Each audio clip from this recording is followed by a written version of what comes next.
Just a quick note before we begin. This podcast is for informational and educational purposes only. We are not licensed professionals, just parents who have experienced unimaginable loss. This isn't meant to replace help from a therapist, doctor, or other mental health professional. If you're struggling, please reach out to someone qualified. You are not alone.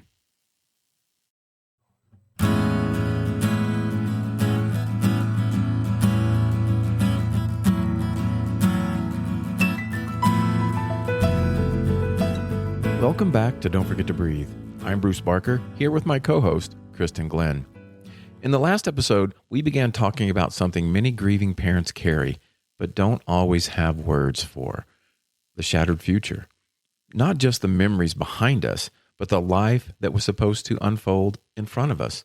The milestones we imagined, the moments we expected to witness, the versions of our children we never got to meet. In this part of our conversation, we talk about those moments that can catch us off guard. The turn of a new year, a graduation, a wedding, a birthday. The milestones that remind us of who should be standing beside us.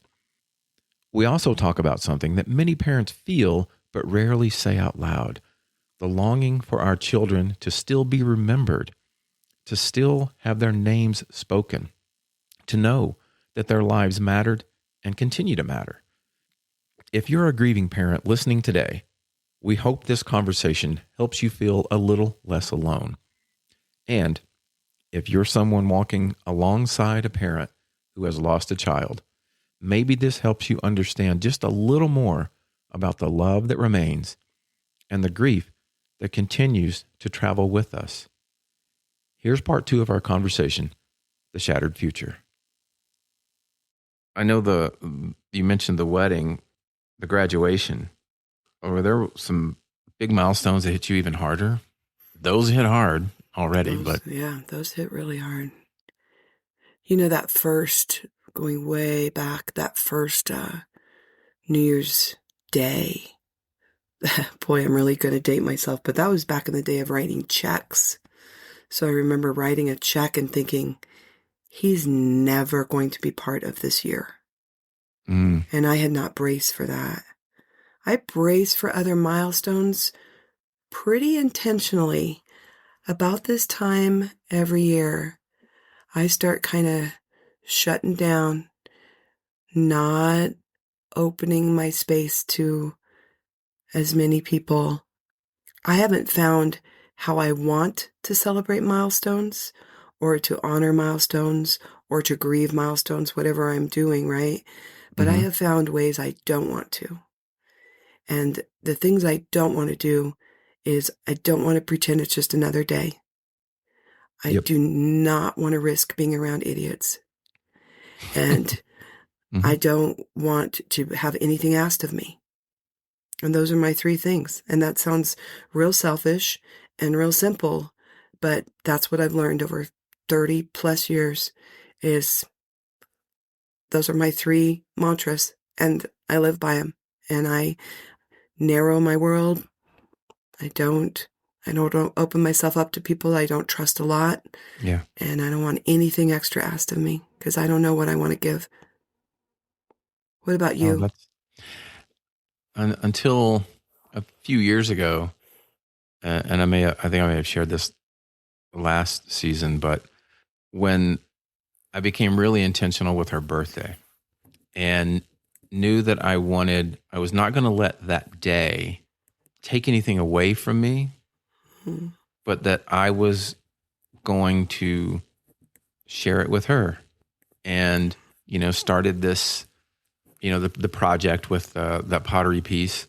And then that was every year. And then when I had finished all that, then this past year, I'm like, what am I going to do? But I knew I was going to do something. And it really didn't hit me until that morning that on the morning of her birthday, I woke up and the idea was instantly there. And it was going through those thousands of photos and making a music video or music montage, whatever you'd want to call it. And that became my project for the day.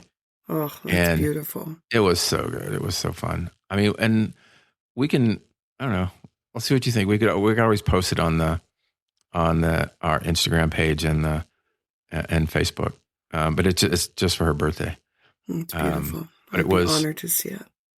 It was because it was and this was a thing. The song that and this will be, we talked about triggers and landmines. This will be a trigger or a landmine for someone. But the song that I heard, and it was in the first year after she died, I knew then I wanted to do it, but I didn't do it for 19 years later, right? So, but the song, and maybe this will be like I said, the trigger warning or the landmine warning. If anyone, when we post it, if anyone wants to do it or not do it without the sound. But the song is from the band Perry, "If I Die Young." Oh, wow. Yeah. So it was emotional and powerful doing the video, but it was my tribute to her, and it was a birthday that we were, again, those moments that we didn't get to share together on earth in the same place, but I wasn't going to let that lost future take that day. And so we got to do it together. That's incredible. So that and other holidays, New Year's was always a big thing for me and for her, because it was about reflect back on the year of what was, and then look at what the next year could be. But then now that's kind of the story of this. I look back what was with her, and then you look ahead of what could be. So New Year's is a little, it can sting a little. Mm-hmm. And then of course we all talk about, we all know about holidays, and those are really hard for probably all of us. Mm-hmm. But it seems to me that for me, those are more about the loss, looking back, like not here rather than ahead. So with this, because we know this is, and we've talked about how this has affected you just even, fairly recently, about the future that's not there. And you've had a lot of experience talking to a lot of parents. What do you wish people understood? And this would be for those that are listening, that are walking alongside someone who's experienced this loss. What do you wish people understood about how long this grief lasts? Loaded question, I know. Yeah, I mean, gosh. Well, we talked about last week, time, or last episode, time doesn't heal. I wish people would realize that I would like to talk about him as much as that I talk about other people I love. And I would like memories offered to me, even if they've told the same story over and over. It sometimes is a year and no one offers a memory, and maybe after this long, it's, oh, I'm sure she's heard that before, or maybe it'll make her cry, or just, talk about feeling some resentment. It just feels like that doesn't cause me extra pain when you share something that you remember about my son.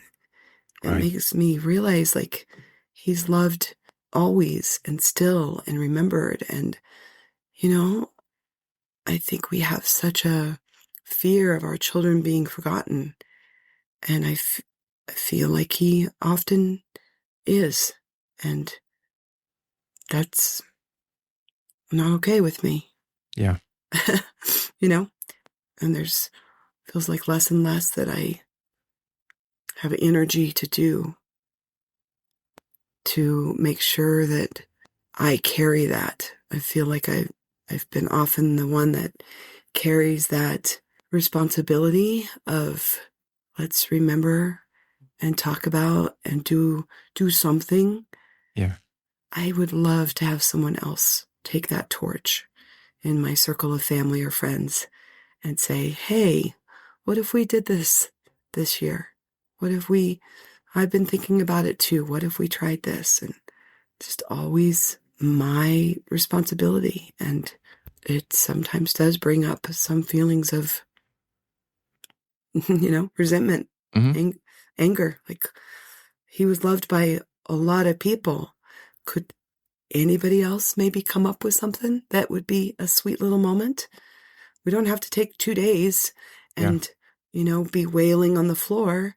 I think I've been pretty dang brave journeying through this. So people have been able to witness that I got a lot of grit and I can get through things. But gosh, it'd be nice if people in our circles, and I've heard that from people around me and that I've supported, suggest something. Lean in. Don't be afraid. Yeah. Well, we've talked about just some of the purpose of this podcast, and I know there's others, and where it's, you're normalizing the conversation around grief. And what you just said, this is another one of those reasons that where I want this podcast to grow, to reach people, that they can tell their friends, their family, that very thing. And to know that it's okay to say that, and it's okay to, this is long term. It's not going anywhere. The future is not what we thought it was going to be. But I think there could still be a future if we continue the conversations, and it's okay to share memories, and it's okay to talk about or ask questions about our child that's not here. And I think if, again, the more parents who've experienced this, maybe this was unspoken or they didn't really know how to put this in words, to go, hey, tell that circle. Mm-hmm. Let's have this conversation. Let's continue that. And then those who are listening that are walking alongside someone to go, oh, then this is okay for me to do. Like, yes, we welcome it. So appreciated. We want this to happen. Yeah. And it's really just kind of getting that word out there so that it's okay to have these conversations, and that makes me think about, and I think it was with you, and then I know with a couple of other parents that have told me when they shared their story on the podcast of other members of their family going, wait, I didn't know that. Right. Yeah. I didn't, you never said that. But then it's creating conversation for them as well. What did you remember? What did you see? And so it opens up, again, it's normalizing the conversation, but it's opening up within that family group, which is they're talking about things they haven't talked about in maybe a very long time. And it's keeping that memory active and alive of that child. And then that spreads, I think, to friends who listen to a parent share on here to go, wait a minute.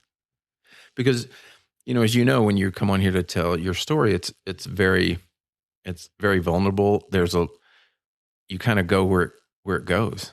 Mm-hmm. Right. And there's things that come up because you're present and you're in that moment and you're putting it out there. And it might be something that you haven't really said that much about before, that someone can hear and go, oh, I wish I'd have known that before. I'm so glad you shared it now. And then have those conversations. Absolutely. And then again, like you said, maybe is it okay if I tell you about this one time when? It's like, yeah, tell me, please. Even if I've heard it 100 times, I want to soak it up again. When you said that, I'm wondering, are there things that you grieve that you've never really spoken, that you've not said out loud? I'm sure there are that maybe are so far back in the file that it's not coming to mind. Mm-hmm. I mean, I know I do, especially when I do groups, because again, I do the same way that we do on here, is we talk from experience and we're not giving advice. And so there's things that somebody brings up, and then I say, well, for me, this worked or this didn't work or whatever the situation was. So there's been some new ones lately. Like in one of the groups, there was, we were talking about the holidays, and someone asked me about my particular experience on one. As I'm going through it and talking about it and realizing that it tied into something deeper in my ex-wife, so Kristin's mom, where there was a conflict, and it all kind of tied in to all of that. And then someone pointed out, it sounds like that's a deeper, like that's kind of the center of why you did some of this other stuff. Yeah. And I'm like, wow, that's really good. You're right. Yeah. But I didn't know it, but I needed to share as we were talking, and somebody else heard it. I didn't hear it myself. Mm-hmm. So yeah, there's amazing. Probably, yeah, there's probably some things that on a public platform like this that I wouldn't say out loud. Yeah, I was going to say. And that is just to protect other people. Mm-hmm. Yeah, absolutely. There are so many things that I have. Oh, this is bringing up something with you, I see. Oh, yeah. Yeah. Okay, let's hear it. Woo. No, I feel the same way. I feel the same way of just like, wow, there are things that are very, this shines a mirror, right, on that. And you do, still want to protect relationships and want to protect people in your family and friend circle, but it doesn't make them go away. Doesn't. So I guess we'll leave that one there to ponder for a little bit. Yeah, there's probably some things that are better unspoken, that it's not going, because the purpose of this is to help other parents. Right. And where that would not necessarily help other parents, but would, in my case, would certainly cause some harm to. We're going to try to do no harm. Do no harm. Do no Absolutely. harm. That mantra, we're going to live by that. Yeah. With Kristin was my only child. So it's been different than for those who have other children. And I know I've talked to parents that had to get up the next day, and I didn't. But did you feel any pressure to redirect maybe your purpose, or your, like, not having that, the future that you thought would be with Zach? Did you feel like you had to repurpose, so to speak, or? Mm-hmm. Yeah. I mean, at the time he was our only. We contemplated not having any other children. It didn't feel like a risk that I thought my heart could ever endure, to love that deeply again and risk losing a child again. Because I think anytime you love, you risk loss. And for, some of those times of talking about it, I just thought, there's no way I'm going to risk another baby. But we were just so young. And I didn't feel like, what was my purpose? And I really threw myself in to a national organization called the Compassionate Friends. Mm-hmm.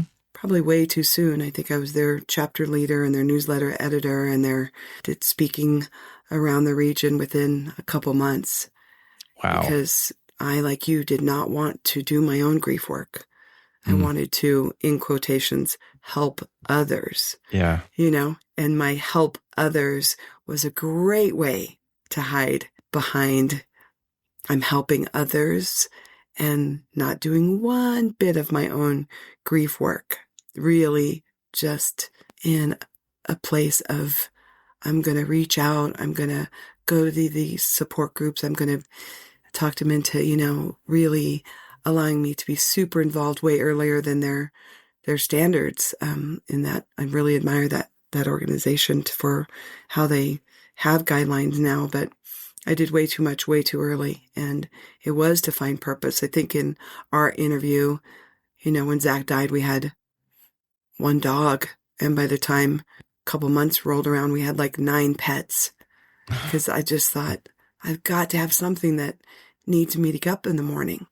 It doesn't matter if it's a lizard eating crickets or a goldfish or a chinchilla. It was ridiculous all the pets we tried to fill our lives with over the years. I still do it. I know, because it's an unfillable void. And yet it's so tempting to try to fill it. And I didn't want to fill it with some of the things that I saw really causing harm, whether it was substances or taking risks to my physical being. Those were tempting. But I just kept wanting to fill it with being needed. And it wasn't healthy. Yeah. That's our reality. Yeah. I know we talk about not comparing grief, but I think it's an easy thing to walk into of comparing timelines. That we've already talked about what some children of others are experiencing that ours have not. And those feelings of resentment and jealousy and, maybe feeling selfish for that, grieving the possibilities of what could be. So we know that that's there. How can we normalize this experience of this shattered future and having all those feelings? How can we normalize that for other parents? Boy, that's a good question. I really want to normalize the grief. I want to normalize that it is what it is from every one moment to the next, and the nonlinear fashion of it and the intensity of it. And then people often brace for me to have these really tough days on milestones. Mm. And that's when I get a bunch of text or, people kind of tiptoeing around and they don't know what they don't know, but I kind of want to sometimes be like, oh, you missed it. My hard time was, last Wednesday night at midnight. I didn't get a text, but that's when it happened. It blindsided me. So I think to normalize that everybody has those moments of just being completely blindsided and not knowing how they're going to get through it, and the timeline of grief feeling infinite. But you know what I think is different about this loss, and what you just said really was an aha moment. I think we should continue to normalize grief, but we can't do what a lot of other grief platforms do. We can't normalize that our children left this earth before we did. And I think that's what makes child loss the shattering loss that it is, because that can't ever be normal. That's not what we ever thought was going to happen when we became parents. Of course, we believe it's our worst nightmare, right? The moment we could become a parent, but we can't really imagine that it's going to happen. And so I think when you say normalize, let's keep that work of normalizing grief and normalizing what you need from other people and normalizing that, you're not going crazy, but also keep in mind that what you're going through, this type of grief is not in the sequence of life. This is not normal to be planning your child's memorial. And so to give yourself extra grace as you navigate this, that it is going to be a different journey than grief that we anticipate as more of a sequence of life type of grief. Does that make any sense? Veloma, right? Veloma, absolutely. Yeah. Yes, it makes perfect sense. I think, things that help, certainly not fixes, but things that help, it's naming the loss out loud. The loss of the past and loss of the future, like name it. And allowing that grief to exist without needing a resolution to it. The phrase, oh, well, they're in a better place, and all the things like you're looking for resolutions. What was the purpose? This is a grief that doesn't need a resolution, and it's okay. So some of those things like rituals and letters, and as I said in my time with Kristin, like private moments that I acknowledge to other people after the fact, like, what'd you do on Kristin's, like knowing it was Kristin's birthday, what'd you do? I said, well, we did this. I was present with her, and my focus was her. And like you said, we both 100% agree that grief is not linear. And so it's giving ourselves permission to grieve repeatedly. Like it's going to keep coming. We're not failing. We're not doing anything wrong. One of the best book titles that I've put out there before is like, it's okay to not be okay. Absolutely. What would you tell, and you've had plenty of moments with newly bereaved parents, what would you tell them who feels this loss, but they can't name it? I mean, I know it's a fog at that moment, but what were some of the first things that when you got those calls and you went to the hospital or you went wherever it was that you met them in that moment, was there something that you could share that you said to them? Or, I mean, again, these aren't fixes. These aren't like, okay, here's the advice. Not that. Boy, a lot of times just saying I don't have words. I'm right here with you. And I don't have any words. Just being present. And we're going to get through this next minute. You know, we're going to get through, what do we need to do this next minute? And often it's breathe. It's breathe. Take a sip of water. People push food on you, but you don't really need to eat for several days, but you do need to not get dehydrated. You know, so what doesn't need to happen? This is not a race, you know, and who do you need next to you right now? And who do you need not next to you? Because sometimes those are painful questions too of, you know, I'm not saying in jest that as I prepare for milestones, I think of the people that don't need to be part of this time. You know, I can sound kind of flippant about that, but it's a very intentional removal of potential insensitive comments or people. And I think that's from the moment a tragedy happens. I think we get pretty selective. Yeah. And to let people know from those very early moments, you don't have to say yes or thank you or I'm sorry or I'll get back to you. None of those things. That is just not lowering all of your expectations on yourself. A wise man from Compassionate Friends said to me, I just lower my expectations of everybody. And that's how I get by. He actually had a big button made for himself that he would wear at the group that just said, lower my expectations. I think it's that moment-to-moment mentality instead of thinking too far out there. Yeah, I think that, and just giving yourself permission to cut some people out. I know there was a parent that I did some one-on-one sessions with, and it was for milestones that would come up, that there was someone that always wanted to be there that they just really didn't. And because as they were just saying what it was doing to them and some of the insensitivity and shifting the focus and things like that. And I'd said, it's okay to not invite them. Absolutely. This isn't about a matter about being rude or mean or whatever. You have that right. And it's okay. And it's okay if they don't understand and they get mad or they have their feelings hurt. That's okay. Because they don't understand your feelings, obviously. And that's the part that matters. It's okay to cut some of those people out. You know, so we talked about tonight, just kind of, you know, getting close to wrapping up. You know, the future we imagined, didn't happen. And that loss is just as real as looking backwards. If you're listening and this grief feels familiar, you're not broken and you're absolutely not alone. You're grieving love with nowhere to go. If you have other children, you might see it, and I can't speak from experience on it because Kristin was my only child. You might feel like it's redirecting or whatever, and maybe you can speak better to this, but in my case, yeah, I've got that love for my child, and there's no place for it to go. And I grieve that as well. Yeah, I feel that. I hear you. I really hear you. And I think that non-direction of where to put that love, I'm going to think about that a lot after we're done talking tonight.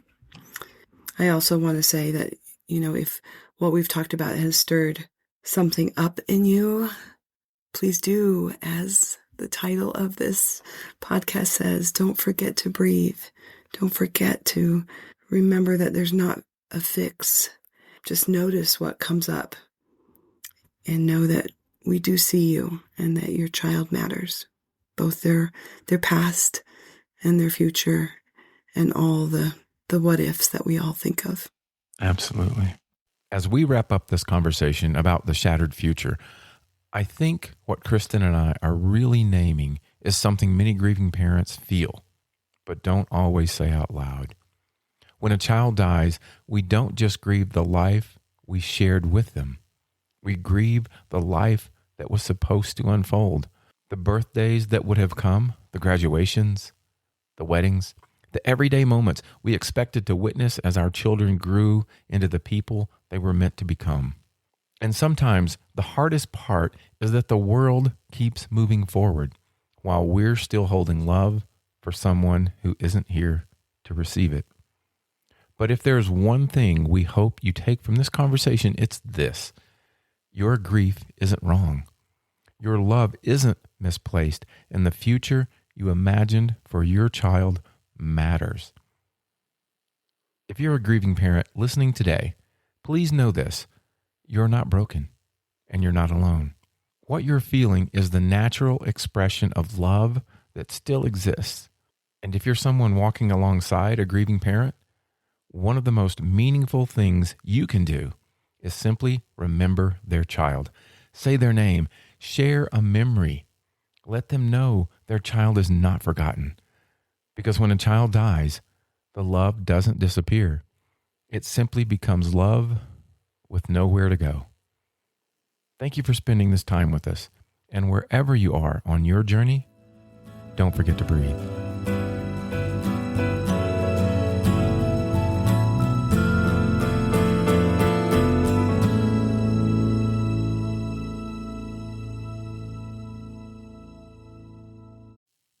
One more thing, if you found meaning or comfort in these conversations, consider becoming a supporter of the Don't Forget to Breathe podcast. Your support helps keep these stories alive and makes it possible for others to find hope in their own grief journey. For as little as $3 a month, your support goes to offset costs associated with production. You can learn more on the information page for this episode. You can also contact us by going to the show notes and click on Send Us a Text. Or my contact email is bruce.barker61@yahoo.com.